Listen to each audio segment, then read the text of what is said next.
بسم الله الرحمن الرحيم وصلى على النبي. الزمالك والاهلي في الجوله النهائيه من الجوله الاولى من الجوله النهائيه في الدور الثاني من الدوري الاستثنائي اللي هيتعمل السنه الجايه في مصر. يعني ايه الجمله اللي انت قلتها دي؟ والله العظيم انا مش فاهمها اساسا. يعني هي الدوري الاستثنائي هيتعمل برضو السنه الجايه. ماشي، ده على كلام اللي هو احمد دياب بتاع رئيس الرابطه ده، مش عارف رئيس ايه بالظبط. فالدوري الاستثنائي اللي هو السنه دي اللي هيتعمل السنه الجايه برضو الدور التاني منه اللي هو دلوقتي اللي هو خلاص هيتلعب بقى يوم التلات الجاي. اتعملت القرعه بتاعته يوم ما ماتش الاهلي وطلع الجيش ما خلص، يعني يوم نهايه الدور الاول الساعه 5 الفجر، لا الساعه 5 وتلت الفجر. ماشي، فالقرعه طلعت الساعه 5 وتلت الفجر، الناس خلصت صلاه الفجر ودخلت عشان تنام. فوهي داخله تنام كده ايه عارف انت بتخش تنام تحط موبايل في الشاحن، تبص كده بتلاقي ايه؟ الاهلي هيلعب الزمالك. ايه الاهلي هيلعب الزمالك ده ازاي ده؟ فتفتح كده تلاقي ان في اصلا قرعه اتعملت، الاهلي والزمالك اول ماتش، وتاني ماتش يبقى الاهلي وبيراميدز. امم عشان ده يبقى الدوري، يعني ده الدوري عامه. لا وخد التقيله بقى، ده كمان عاملين الماتشات نفسها بتبقى مزنوقه، ده مش مزنوقه. يعني هو بيقول لك الدوري الاستثنائي وهو عامل اصلا ماتشات مزنوقه. قبل ماتشات الماتش النهائي بتاع مثلا افريقيا، والماتشات بتاعت الدوريه بتاعت افريقيا دي. يعني الاهلي مثلا معروف دايما ان النهائي بتاع دوري ابطال افريقيا بيبقى 30/5 29/5. الاهلي اصلا عنده ماتش في الدوري يوم 28/5، فده هيتاجل، فاحنا هنرجع للتاجيل تاني. ماشي، احنا بس بنقولها من دلوقتي اهو. والزمالك طبعا برضو الكونفدراليه لو وصل لنهائي الكونفدراليه، والاهلي لو وصل نفس الكلام، بس الزمالك لو وصل نهائي الكونفدراليه، نهائي الكونفدراليه بيبقى امتى؟ 25/5 24/5. الزمالك برضو عنده ماتش قبلها بيومين. يعني انت هتعملها ازاي بقى؟ يعني هتاجل تاني. اللي عامل الحوار ده في حاجه غلط في دماغه. نخلص من الموضوع ده. بص يا حبيب اخوك، يعني الزمالك كان بيلعب اول امبارح مودرن فيوتشر، ومودرن فيوتشر خسرت بالعافيه 2-1 من الزمالك، وراحوا الاكسترا تايم وكل حاجه. انا حرام اخسر من الفريق ده. لا هو مش من الفريق ده بالذات، مش من الزمالك اللي هو دلوقتي. انا كنت حرام انا اتعادل معاه اساسا، فانا حرام اخسر منه او اتعادل معاه. ما انا بالنسبه لي التعادل ده خساره، حرام. فرقه مش مهلهله، لا ده احنا عدينا المستوى ده. لا الفرقه فعلا ما فيش قدامها، مش شايفه قدامها.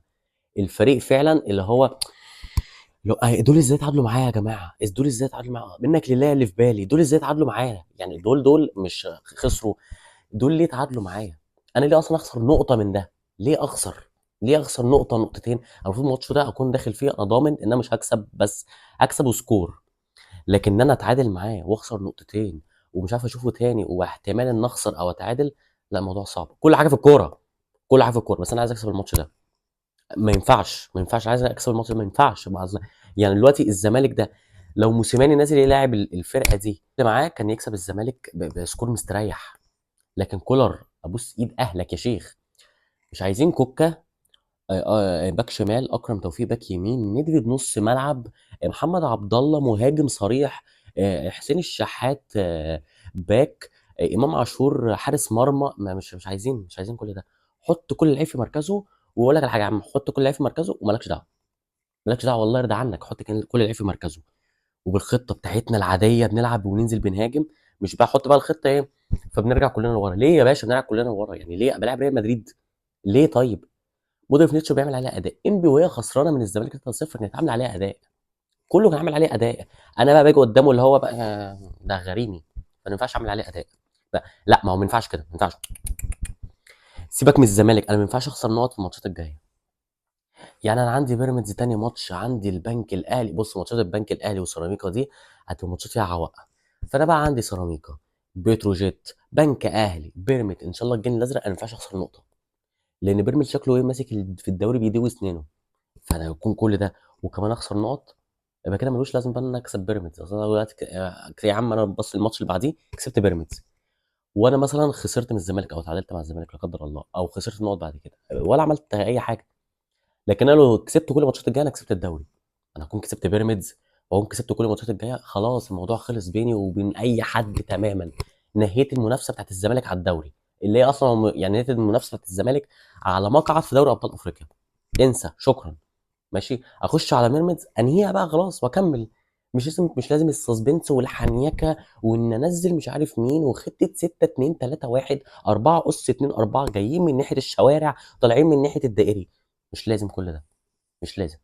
فننزل ماتش يوم الثلاث، الله يرضى عنكم، يعني احنا في رمضان، الواحد مش عايز يتعب في رمضان، عايزين ايه، نخلص اليوم كده يوم جميل، نصلي التراويح، نيجي نتفرج على الماتش. عايز اللي هو مش عايز ناصر منسي يجيب فيها جون، مش عايز دونجا الضايع يجيب فيها جون. يعني دونجا اقول لك حاجه، دونجا جاب جون في ماتش مودرن فيوتشر، باقي الماتش طين.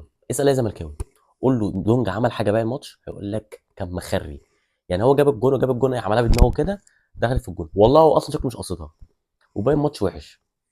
فخلاص. وغير كل ده الزمالك جاي لك مش منهك بدنيا، ده ضايع بدنيا، لعب اكسترا تايم وعمل وبص، ومودرن فيوتشر عمل اللي فيه. فبص انا كل حاجه معايا اهو، كل حاجه معايا يمين وشمال اهو، مريح والدنيا تمام والدنيا قشطه وكل حاجه، هم لاعبين ماتش زياده و120 دقيقه وكل حاجه. عدلت ده كده يبقى كلام وحش، ما ينفعش يتقال في رمضان او في غير رمضان، ما ينفعش يعني، يبقى كده كلام قليل الادب قوي بصراحه. فلازم ان شاء الله، ان شاء الله ولا يعني ان شاء الله في كل حاجه ان شاء الله نكسب. كولر نكسب، سامي قمصان نكسب، عشان خاطري والنبي، والنبي عشان خاطر ده نكسب. مش نكسب الزمالك بس، نكسب الماتشات الجايه عشان خاطر، معلش احنا بنتقل عليك وانا عارف، معلش نكسب الماتشات الجايه، نكسب ونلعب بادائنا. هي لو نزلنا بالتشكيله الطبيعيه بتاعتنا ولعبنا بطريقتنا الهجوميه هنكسب. لكن مش هفزلك في التشكيله، ولو حطيت التشكيله صح او اكون بدافع، ما دافعش بهاجم كل الناس وباجي ادافع قدام الزمالك ليه؟ ليه يعني هم اصلا جمهور الزمالك نفسه لو بيلاعب الزمالك، يعني جمهور الزمالك لو بيلاعب الزمالك مش هيدافع، هيهاجم. حته بقى زيزو عشان بتطلع مش عارف زيزو مش عارف نسبه 90% في الاهلي، نسبه 80% في الاهلي. هي لو حصلت هتبقى حروقه بطريقه، يعني تخيل كده زيزو، امام عاشور، ابن شرقي، يا نهار ابيض. لا انا مش بقول لك اللعيبه الجامده، لا انا بقول لك اللعيبه اللي هتكون ايه، تحس عارف انت الزمالك 2020 اه والله العظيم، بس بتيشيرت احمر، وورا في ياسر ابراهيم وعمر كمال عبد الواحد، وفي احمد رضا في نص الملعب، والله يكون في عونك يا غريمي، الله يكون في عونك والله العظيم. لا الموضوع صعب فعلا. يعني بص اقول لك على حاجه، هو زيزو لعيب كويس وكل حاجه، انا بقول وجهه نظري ممكن تبقى صفر عادي، ممكن تقتنعش بيها عادي يعني، ناقشني. بس مش يعني زيزو مش بقتنع ان هو هيعمل الفلته مع الاهلي، ما اعرفش ممكن تبقى ضدي في الحوار ده. بس زيزو مش اللي هو اللي عنده المهاره الفرديه اللي يرقص اتنين وتلاته واربعه ويعدي كل الكلام ده.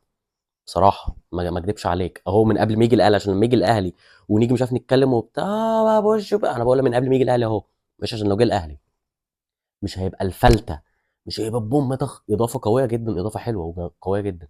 لكن البوم طخ اوف والجمدان ده وبتاع لا، مش بحسه كده. ممكن يجي الاهلي يطلع نار من بقه، بس بقول لك من دلوقتي يعني بحسه انه مش اللي هو ايه، يعني بحسه عرضيات قشطه جدا، سرعه جمال ودلال. لكن غير كده بحس انه هو عادي يعني عادي. وعلى فكره هو يجي الاهلي مش هيدفع فيه 100 مليون، استحاله، استحاله محمد الخطيب ما يعملش كده.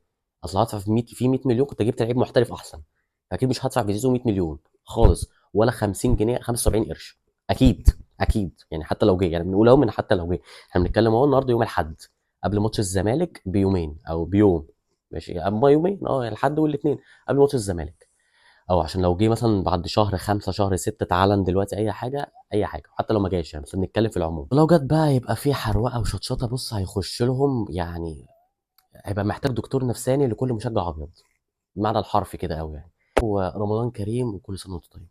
السلام عليكم.